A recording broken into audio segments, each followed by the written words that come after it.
Hey, welcome to a special episode, a very short special episode of the We Are All Dying podcast, where I share with you the death story that was shared by Darnell Lamont Walker this past Sunday for the first ever in the series of death stories that me and Krista Ovanel are hosting every single month, last Sunday of the month. Come on for 1 hour.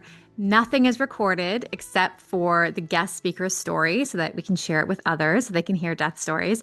And I will be doing another episode to kind of talk about what the experience was like because, wow, we didn't know. And I want to say thank you to Krista for reaching out with her idea about death stories because it's so brave and courageous to share something that doesn't yet exist that you feel like a personal excitement and passion towards, and to say to somebody else, like, what do you think? And will you help me?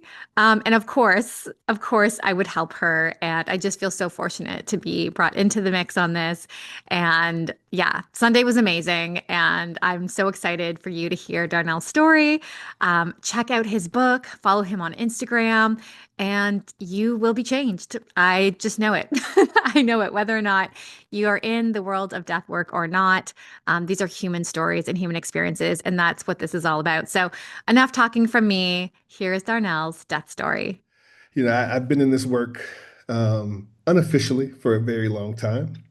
I came in, I was introduced to death work by my grandmother, who didn't call it death work. She just called it love, right? Like most of us have done for decades, and our families have done for centuries and since the beginning of time.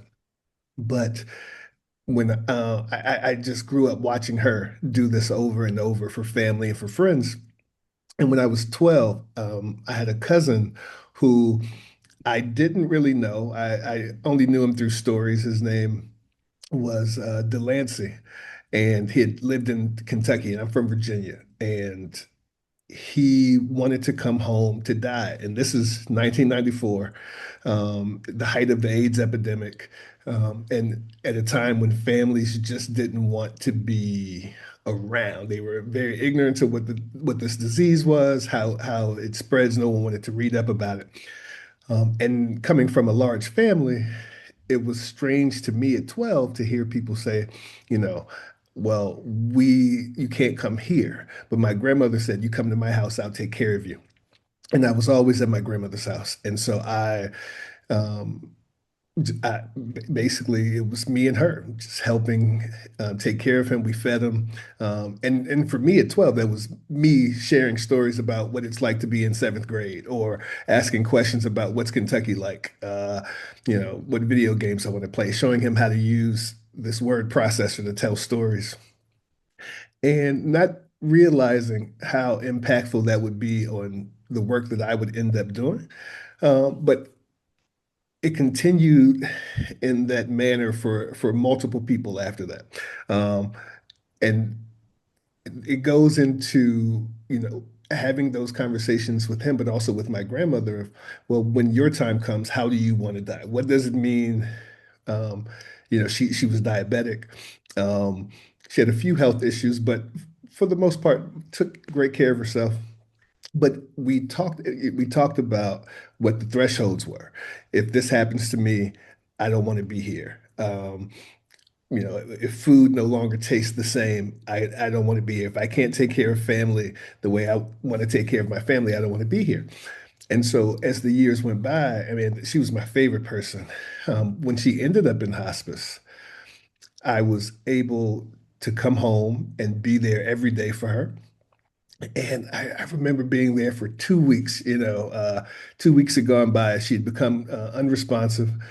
I wasn't sure if she even knew I was in the room. And I remember asking her while she was unresponsive, do you know I'm here? And at this time, I'm still not calling myself a death doula. Like, at this time, it's just, I'm here because this is my grandma, and I know how to take care of people because she showed me how to do that. Um, and I remember my last day up there. And like I said, it had been 2 weeks. And I had to think back to when I was 9, which is my earliest memory of my curiosity around death. Because when I was 9, her sister was in hospice from lung cancer. She was taking care of her sister. She was at the hospital every day. And I remember her and my mom, they came home and they were talking about how her sister saw her mom in the room, and her mom said, "I'm coming back for you when your room is ready." And her mom had died years before. And I just remember thinking, like, well, what does that probably mean she's going to die? I just remember having that thought, but asking so many questions about it. And so right before my grandmother become unresponsive, one of the last things she said was, Mama came to visit me. She said she's coming back soon. My room isn't ready yet, but she's coming back soon. And immediately I just thought, oh my God, my grandma's going to die. This is something I've been hoping this moment never came. I remember sitting in McDonald's when I was like 16, thinking about my grandmother dying and just crying over some nuggets, right? And so now the moment's here, but I don't know what day it is. So back at the hospice, been there 2 weeks, and I remember coming up there and I say, listen, this isn't the life that you wanted to have. Like all those conversations we had about, when you want it to be done, the time has come. It's like everyone's come to visit. I don't want you to go, but if you need to go, I think today is a really good day to die. And so I'm going to play this song and I'm going to leave because I don't think you want to be here. I don't think you want me here when you die. And so I played the song Coldplay, Fix You, which is a beautiful song. There's a live version if you haven't heard it yet in Amsterdam. And I play it and I drive to my dad's house. And I remember walking in, and as soon as I walked in and sat on the couch, the phone rang. And we all know like the phone sounds different when the call is about death, right? Like there's a certain ring to it, like and as soon as it rang, I said, "Oh, that's them." And my stepmom answers, and she says, "Yeah, okay, okay." And she calls in the living room. She says, "Darnell, your grandma just died." And I say, "I know," and I just turn around and go back up. And it was this moment where it was like everything that the person who brought me into this work showed me how to do, I was able to do it for her, which I'm so grateful for because there was so much, uh, not really regret, but there was so much around it for me because there's this life that I wanted her to have. That at the time, I mean, I was a starving artist just trying to make it in the world. So I couldn't get her the house. I couldn't get her like all the things I wanted her to have. And so it's like, I can't get you that, but I can give you this permission to go. And so I'm so grateful I was able to do that. But then, a couple years later, and this is where the story gets a little woo-woo for some folks, and I'm all about the woo-woo.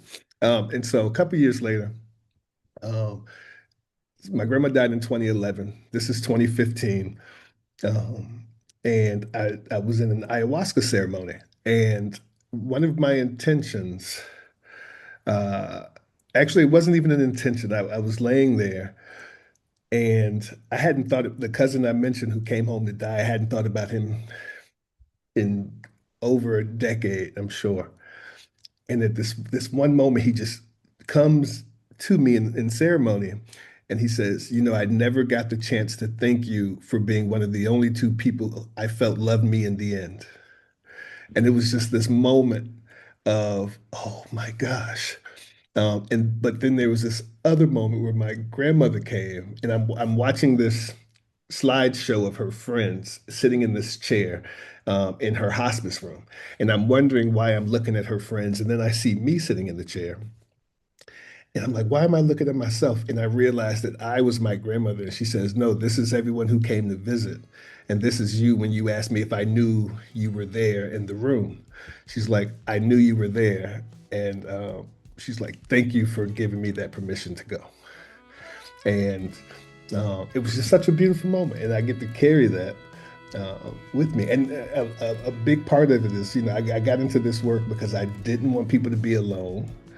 And sometimes we really have to create those places, those spaces, for people to know they aren't alone and to just love them. And yeah, and so that's my death story.